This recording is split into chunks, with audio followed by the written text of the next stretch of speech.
I never thought the worst day of my life would start with such beautiful weather. The sun was streaming through our floor-to-ceiling windows, lighting up the expensive downtown apartment that I'd been paying for since we moved in 4 years ago. I was sitting on our cream-coloured couch, the one I'd bought on sale because Brandon said we needed furniture that looked successful for when investors visited. Those investors never came, by the way, but I kept making the payments anyway. I heard his key in the lock around 2 in the afternoon. That was strange. Brandon usually didn't come home until after 7 these days, always with some excuse about meetings or networking dinners or putting out fires at the office. His office, his company, his success. Funny how all those words were his now, even though my bank account told a very different story. The door opened and he walked in wearing a suit that probably cost more than my monthly salary. His hair was styled perfectly, his shoes were polished, and he had that look on his face, the one I'd been seeing more and more lately. Cold, distant, like he was looking at a stranger instead of the woman who'd kept him fed and housed for 6 years. He didn't say hello, didn't ask about my day. He just reached into his leather messenger bag and pulled out a manila envelope. My stomach dropped before my brain even understood why. He walked over to where I was sitting and tossed the envelope onto the coffee table. It landed with a slap that seemed way too loud in the quiet apartment. Some papers slid halfway out. I could see official-looking letterhead. Legal words. Petition for dissolution of marriage. Divorce papers, he said flatly, like he was telling me what he wanted for dinner. My lawyer already filled everything out. You just need to sign. I stared at the papers, then up at him. My hands started shaking. Brandon. What? Don't make this dramatic, Amelia. He said my name like it tasted bad in his mouth. We both know this hasn't been working for a while now. We both know. My voice came out small and confused. You never said anything. We never talked about... That's the problem. He cut me off, shoving his hands in his pockets. You don't get it. You never got it. I've moved beyond this phase of my life. Beyond... this. He gestured vaguely at me, at the apartment, at everything we'd built together. Except he hadn't built it. I had. While he was busy dreaming, I was busy paying. I picked up the papers with trembling fingers. The words blurred together. Irreconcilable differences, separate assets, no spousal support requested by either party. That last part made me look up sharply. No spousal support? Brandon, I've been paying for everything for 6 years. Your rent, your food, your car insurance, Those were gifts, he said simply. His voice was so calm it scared me. You offered to help. You wanted to support my dreams. That's what partners do, right? Well, now I don't need that kind of support anymore. I've made it, Amelia. On my own. On his own. The words hit me like a physical slap. I have an investor meeting at 4, he continued, checking his expensive watch. The one I'd bought him for his birthday last year because he said he needed to look professional. So, if you could just sign these, we can both move forward with our lives. Move forward, I repeated. My brain felt like it was moving through mud. Brandon, we've been married for 5 years, together for 6. You can't just... You were just a temporary stepping stone. The words came out so casually, like he was commenting on the weather, like he hadn't just reduced 6 years of my life to a sentence that made me sound like nothing, less than nothing, a thing he'd used and was now discarding. I've outgrown you, he continued, and now there was something almost pitying in his voice, which somehow made it worse. You're still working your little design job, living your small life, thinking small. I'm networking with people who matter now. I'm building something real. And honestly, you just hold me back. I should have cried. That's what the old Amelia would have done. The Amelia from 6 years ago who fell in love with a charming man and his big dreams. The Amelia who believed in him when nobody else did. The Amelia who worked 50-hour weeks and skipped lunches and maxed out her credit cards because she thought she was investing in their future. But I didn't cry. Instead, something strange happened. I felt my lips curve up into a smile. It started small and then grew wider. Not a sad smile, not a bitter smile, just knowing. Brandon noticed. His confident expression flickered for just a second. "What's funny?" "Nothing," I said softly, still smiling as I set the papers back down on the table. "Nothing at all." "Then sign them." His voice had an edge now. "I don't have time for games." "I'll need to read through everything first," I said, keeping my voice steady and calm. "Have my own lawyer look at it. You understand, right? It's a big decision." His jaw tightened. "There's nothing to look at. It's straightforward. We split our individual assets and go our separate ways." "Our individual assets," I repeated, tasting the words. "Right. Of course." He stared at me for a long moment, and I could see him trying to figure out why I was being so calm, why I wasn't begging or crying or asking him to reconsider. The smile on my face seemed to unnerve him, but he was too arrogant to ask about it directly. "Fine," he finally said. "Read it. Have a lawyer look at it. Whatever makes you feel better." But this is happening, Amelia. I've already moved on. Literally. I'm moving into a penthouse downtown next week. The company can afford it now. The company. His company. The one that wouldn't exist without my money, my support, my belief in him when he had nothing and was nothing. "That's wonderful," I said, and I meant it. Not because I was happy for him, but because he'd just made everything so much easier. "I'm glad things worked out for you." He looked confused by my reaction, like I wasn't following the script he'd written in his head. He'd expected tears, anger, maybe even pleading, but not this calm acceptance, not this strange little smile that I couldn't quite wipe off my face. "I have to go," he said abruptly, backing toward the door. "Just sign the papers. My lawyer will be in touch." He left without saying goodbye. The door clicked shut behind him, and I sat there in the beautiful afternoon light, divorce papers spread out on the coffee table in front of me, still smiling that small, knowing smile. Then I stood up and walked to my desk. I opened my laptop, the same laptop I'd used to pay all his bills for 6 years, and clicked on a folder buried deep in my files. A folder I'd been building almost unconsciously since the day we moved in together, since the first time he forgot to pay me back, since the first time he promised something would be different and it never was. The folder was labelled simply, Records. Inside were 6 years of bank statements, receipts, loan agreements, text messages, emails, photos, documentation of every single dollar I'd spent on him, every promise he'd made, every lie he'd told. I'd told myself for years that I was just being organised, that I was just keeping track for tax purposes or budgeting or some other practical reason. But deep down, in a place I didn't want to admit existed, I think I always knew this day might come. I pulled out my phone and scrolled to a name I hadn't called in 2 months. Cass Williams, my best friend since college, the woman who'd warned me about Brandon from the beginning, the divorce lawyer who'd told me 100 times that if I ever needed her, she'd be there. I pressed call and waited. She answered on the second ring. "Amelia? Everything okay?" "Hey, Cass," I said, my voice steady and clear. "Remember how you said if I ever needed a good lawyer, you'd help me?" "Of course. Always. What's going on?" I looked down at the divorce papers on my table, then back at my laptop screen filled with 6 years of evidence.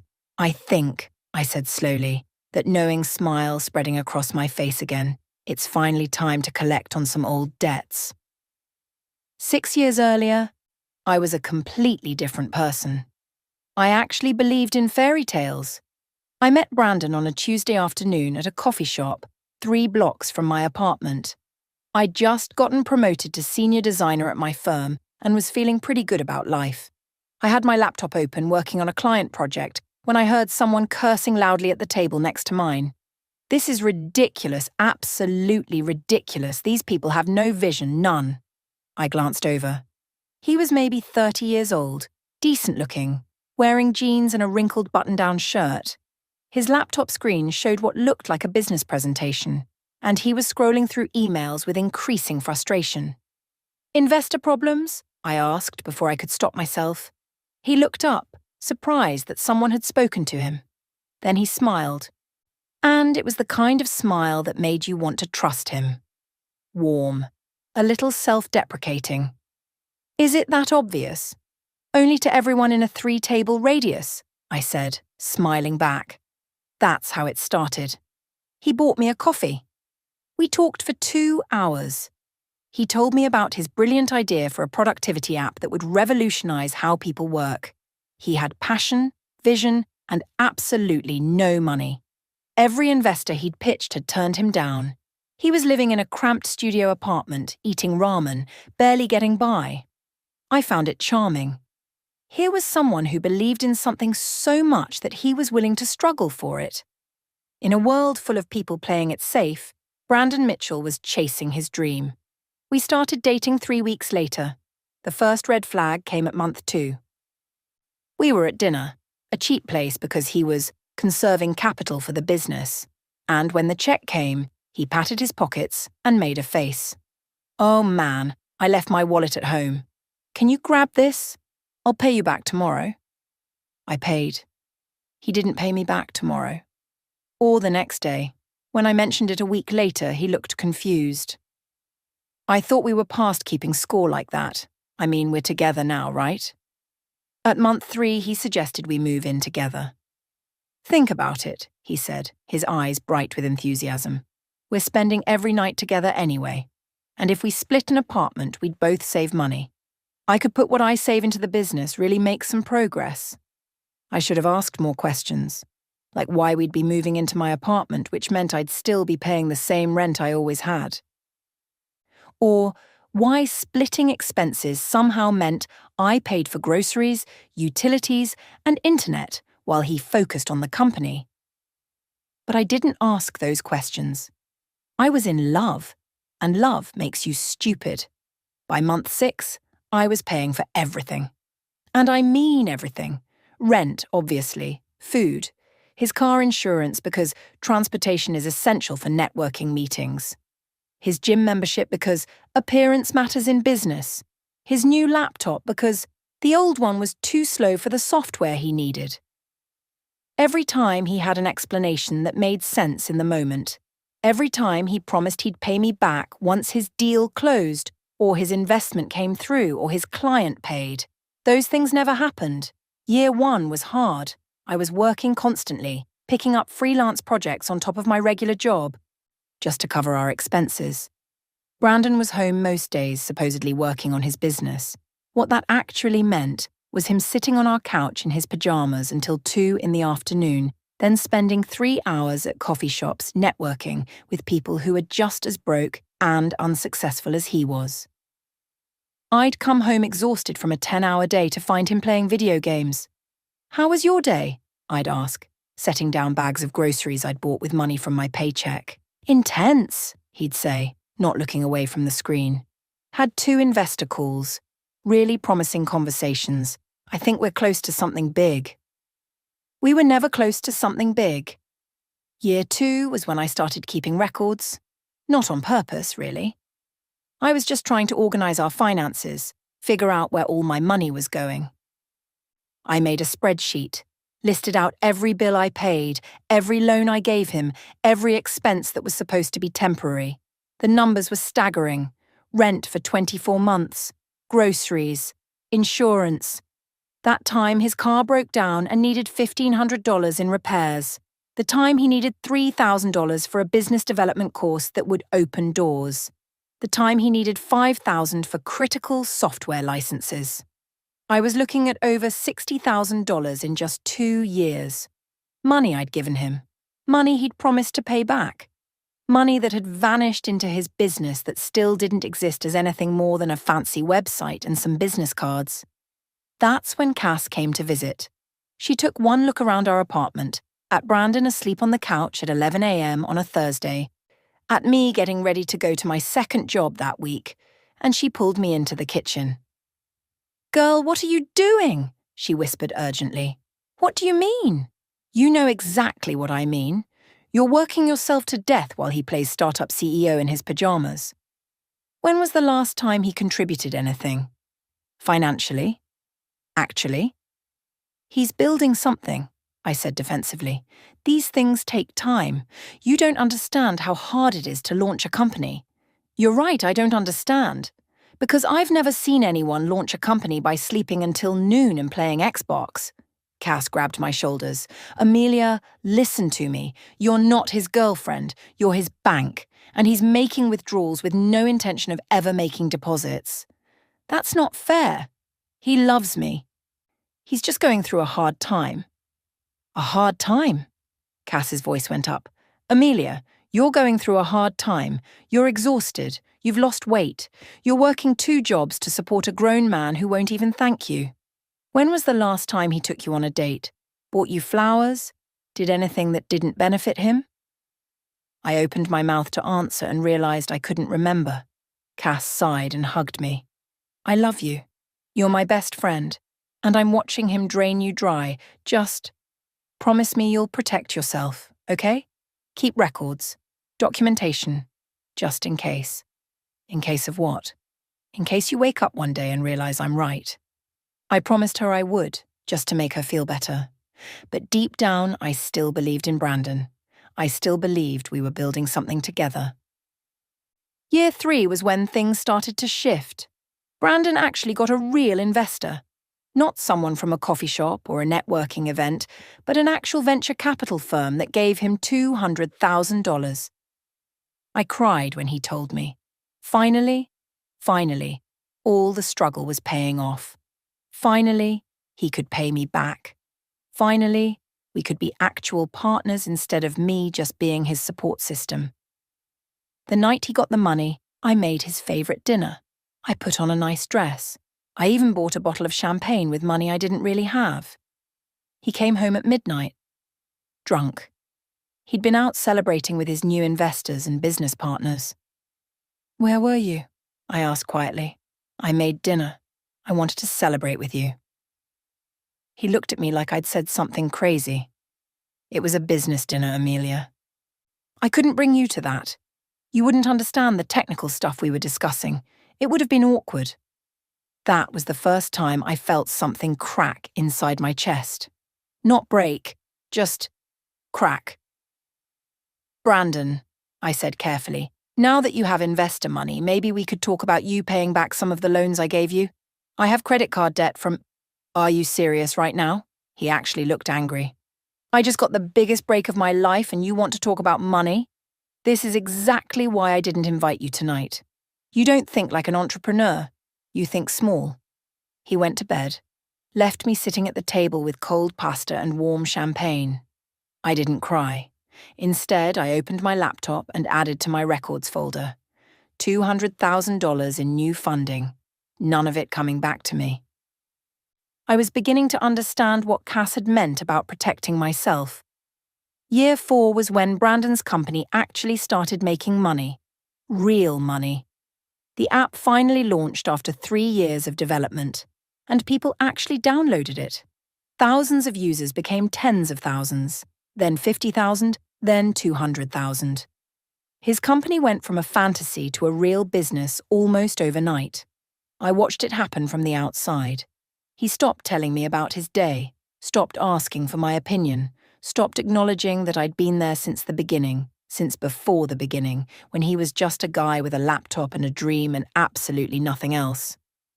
We got featured in Tech Tomorrow magazine, he announced one evening, tossing the publication on our kitchen counter. Our kitchen counter in the apartment I still paid for entirely by myself. I picked it up and read the article. There was a full-page spread about Brandon Mitchell, the self-made entrepreneur who bootstrapped his way to success. The interview talked about his vision, his sacrifice, his determination to succeed against all odds. Against all odds, I read aloud. That's interesting phrasing. What do you mean? He was scrolling through his phone, barely paying attention. It says here you were self-funded, that you used your own savings to build the company. Yeah, so. Brandon, you didn't have savings. I was paying your rent, your food, everything. He finally looked up from his phone and his expression was cold. Are you really going to do this? Ruin this moment for me by bringing up the past? The past? This present. I'm still paying for this apartment. Then stop, he said simply. I never asked you to. That was a lie. He'd asked me 1,000 times in 1,000 different ways, but he said it so confidently that for a moment, I almost doubted my own memory. That's what he was good at, making you question yourself. I didn't argue. Instead, I went to my laptop and added the magazine article to my records folder. Screenshot after screenshot of him claiming to be self-made, self-funded, completely independent. The lies were piling up, and I was documenting every single one.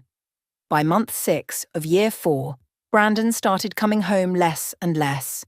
Business dinners, he said, networking events, important meetings with potential partners. He'd leave at 8 a.m. in his expensive suits, paid for with company money, and come home after I was asleep. The apartment started feeling like a hotel where we were both guests who happened to share a room. Then the criticism started. You know, you should really update your wardrobe, he said one morning while I was getting ready for work. That style is kind of basic. I looked down at my clothes. Professional, clean, appropriate for my job. What's wrong with what I wear? Nothing, if you're working at a regular company. But if you're going to come to my events, you need to look the part. My associates have a certain standard. Your events, I repeated. Brandon, you haven't invited me to anything work-related in over a year.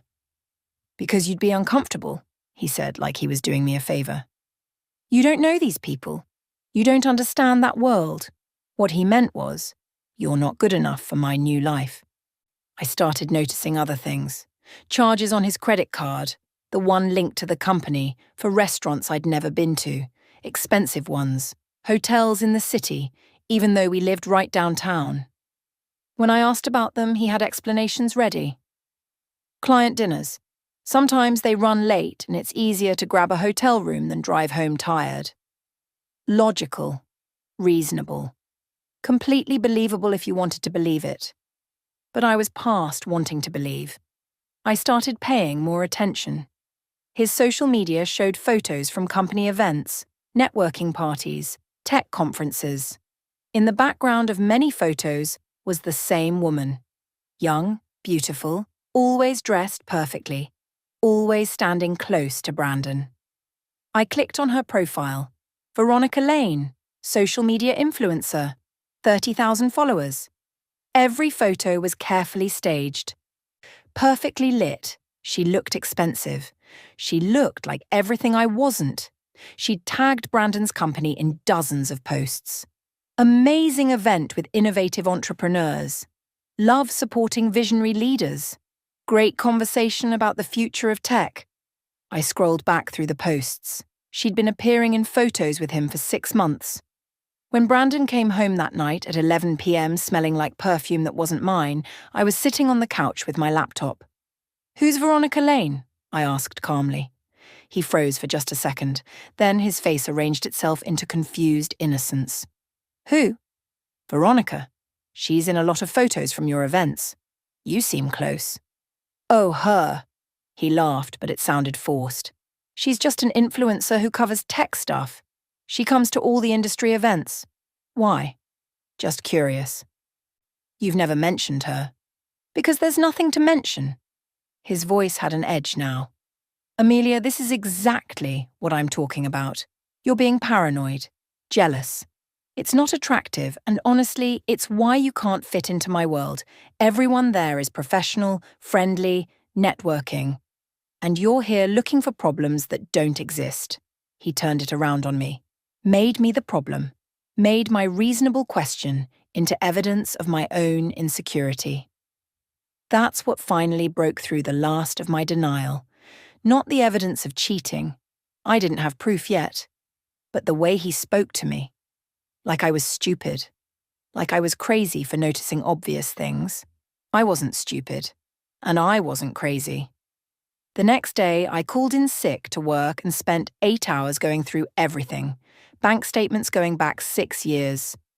Credit card records, business filings, tax returns, social media posts, news articles, every interview he'd given, every claim he'd made about being self-made and independent. I cross-referenced dates. That expensive jewelry purchase last month? Same day, Veronica posted a photo of a new necklace. That hotel charge? Same night, there was no business event on his calendar, just a gap in his schedule. I found loan applications where he'd sworn under penalty of perjury that he had no outstanding debts. He'd signed documents claiming he was financially independent when he couldn't even pay for his own lunch. I found investor documents where he claimed to be the sole founder and funder of his company. No mention of anyone else's contributions. I organized everything into folders. Financial fraud, loan documentation, false statements, infidelity evidence. I made backups, cloud storage, external hard drive, USB drives hidden in 3 different locations. Then I did something I'd been avoiding for 4 years. I calculated exactly how much money I'd given him. Not estimated. Calculated. Every dollar, every cent, with receipts and bank records to prove it. The number was $178,342. $178,342. That's how much supporting Brandon's dream had cost me. That's how much the self-made entrepreneur had taken from me while telling the world he did it alone. I sat there staring at that number for a long time. Then I made 2 phone calls. The first was to Cass. "You were right," I told her, "about everything, and I need your help." The second was to a private investigator whose name Cass gave me. "I need surveillance," I said, "and I need it documented in a way that will hold up in court." I wasn't being paranoid. I wasn't being jealous. I was being smart. Finally. Brandon wanted to erase me from his success story? Fine. But he was going to pay for every word of that fiction. The private investigator's name was Gerald Chen. He was 60 years old, former police detective, and according to Cass, he was thorough and discreet. We met at a diner across town where nobody knew me. "What exactly are we documenting?" he asked, pulling out a notepad.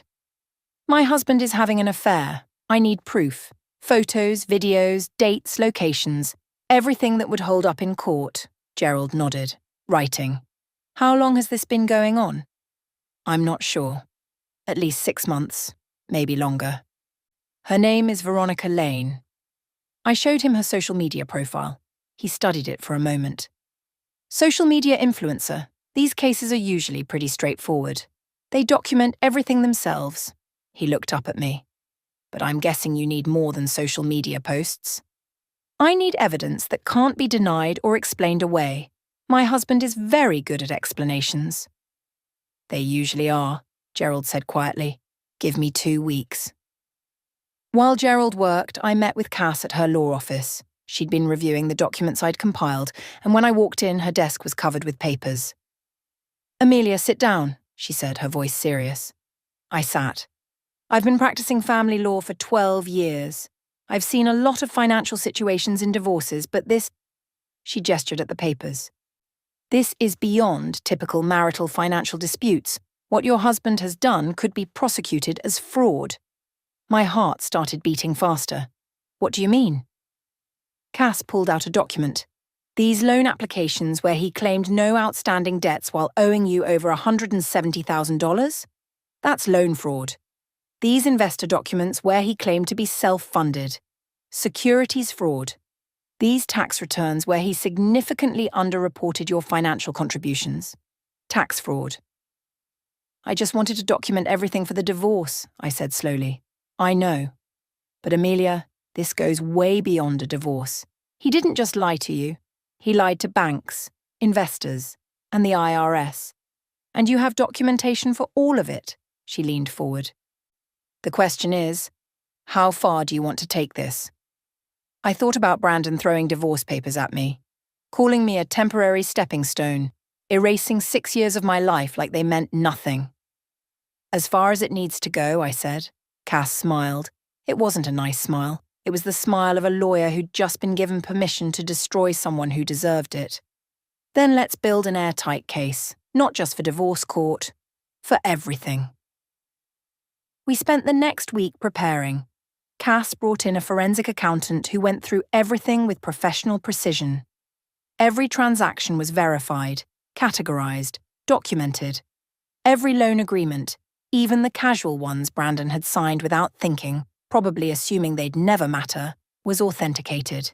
He was careless, the accountant told us. He signed things without reading them, left paper trails everywhere, probably because he never thought anyone would actually look. That was Brandon's fatal flaw. He'd underestimated me for so long that he'd stopped being careful. At home, I maintained the performance of normalcy. I cooked dinner on the rare nights Brandon came home. I smiled. I didn't ask questions about where he'd been or who he'd been with. I acted like everything was fine. It was the hardest acting I'd ever done. "You're in a good mood lately," Brandon commented one evening, suspicious. "I'm just trying to be more positive," I said lightly. "You're right. I was too focused on the past. I'm trying to move forward." He seemed satisfied with that answer, relieved even.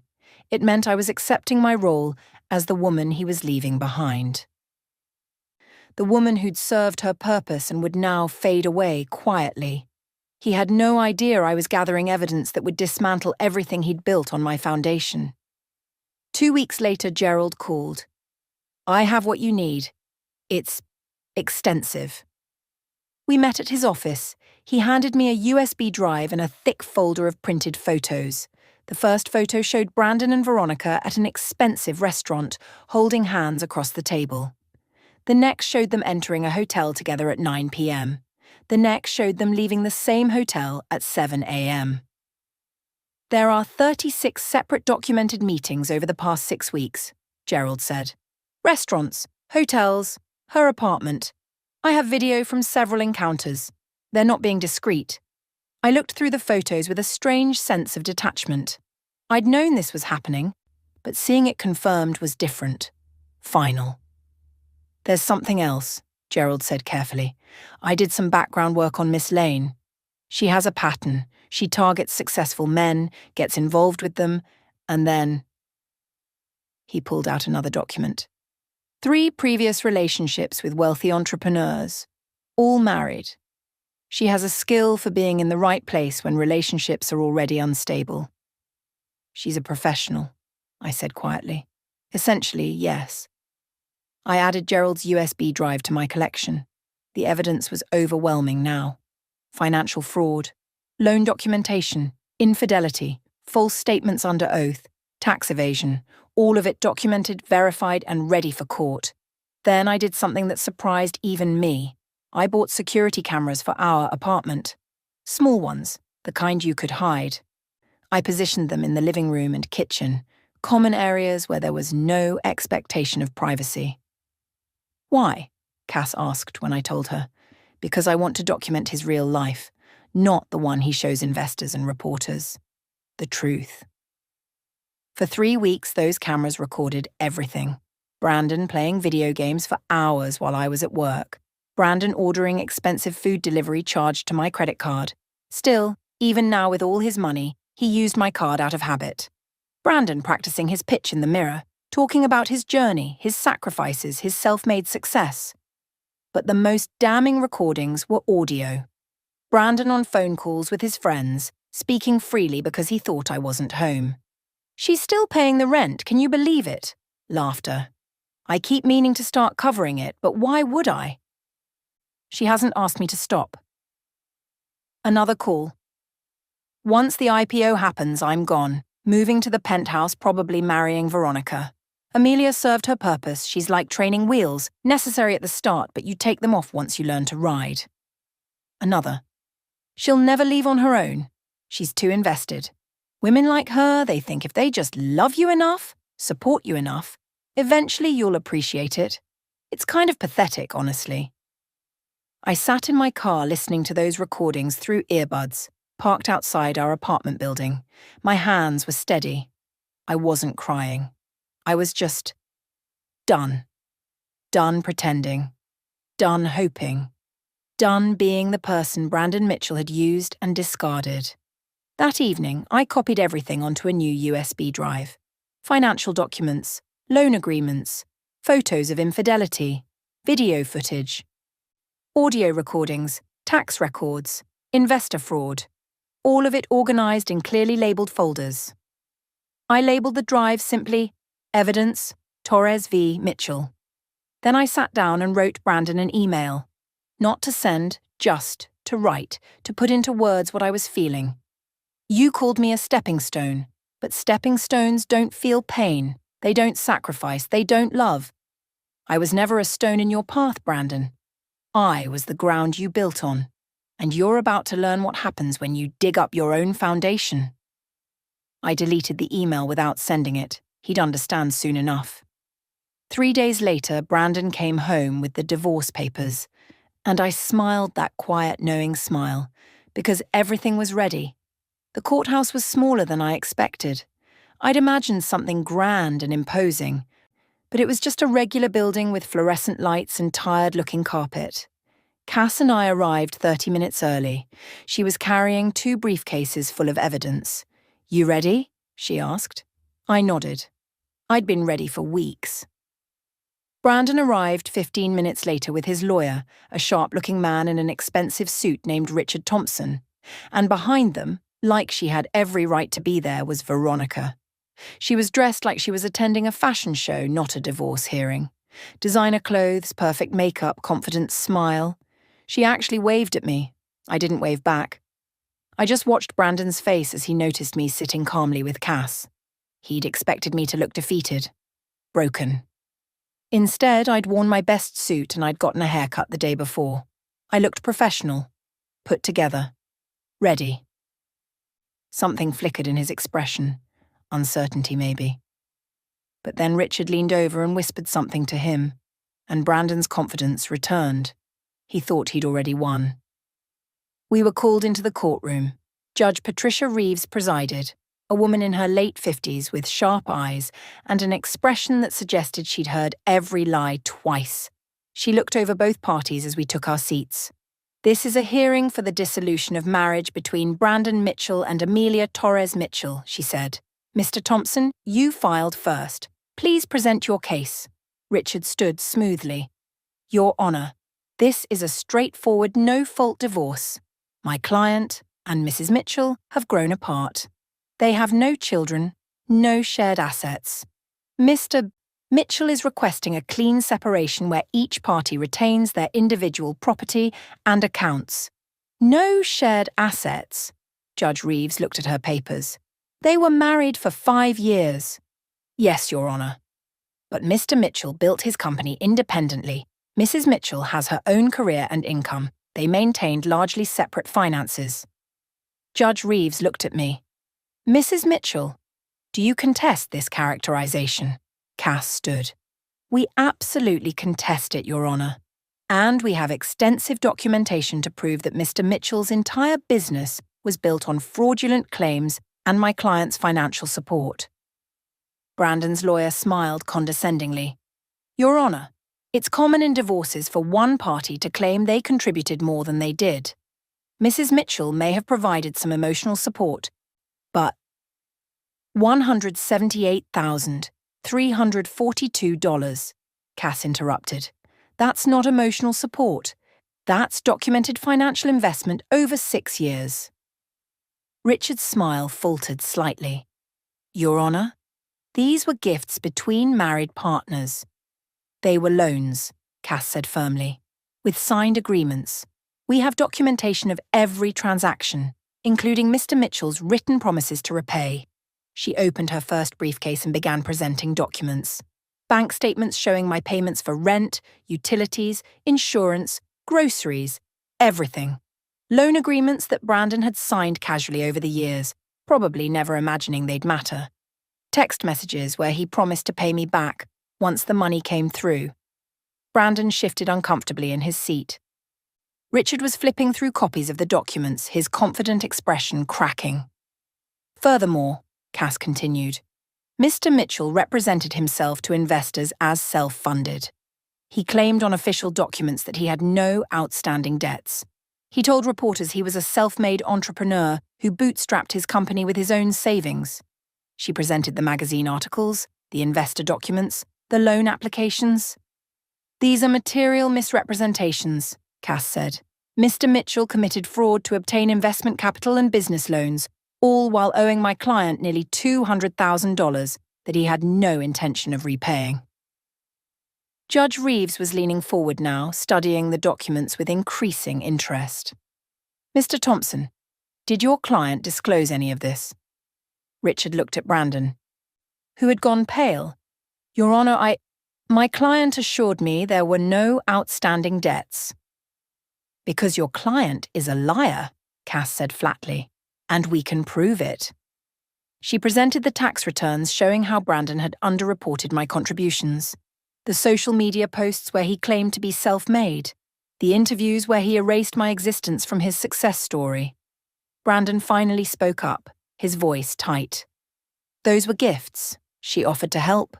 She wanted to support my dreams. That's what partners do." "Is it what partners do to commit perjury?" Cass asked. She pulled out more documents. "These are sworn statements you made to banks. Under penalty of perjury, you claimed no outstanding debts, no financial obligations. Were those statements true or false?" Brandon's jaw clenched.